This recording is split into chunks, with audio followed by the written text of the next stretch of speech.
আসসালামু আলাইকুম রহমতুল্লাহ বরকাত। সম্মানিত দেশবাসী, আল্লাহ পাক রব্বুল আলামিনের মেহেরবানিতে আমরা ফজরের 2 রাকাত ফরজ নামাজ জামাতের সাথে আদায় করতে পারলাম, এই জন্য বলি আলহামদুলিল্লাহ। আসলে মূলত যে আমরা প্রতিদিন ফজরের নামাজের পরে নামাজের জন্য যে দিনই কাজটি করে থাকি, আমরা সাকসেস শুক্রিয়া। আমরা অনেক লোকজন আসতেছে, আমাদের ডাকে সাড়া দিতেছে, দাওয়াতে আসতেছে। তবে যারা যারা আসেন না, আমি সকলকেই আমার হৃদয়ের রিঙ্গানু থেকে যে নামাজের জন্য দাওয়াত, সকলে ফজরের নামাজের পরে আসবেন। আল্লাহ পাক রব্বুল আলামিন সন্তান, পরিবার, পরিজন, রিজিকের মধ্যে আল্লাহ তাআলা বরকত দিবেন।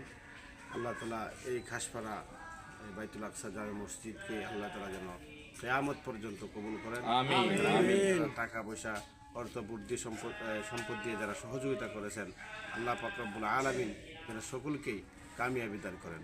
আসসালামু আলাইকুম রহমতুল্লাহি ওয়া বারাকাতুহু।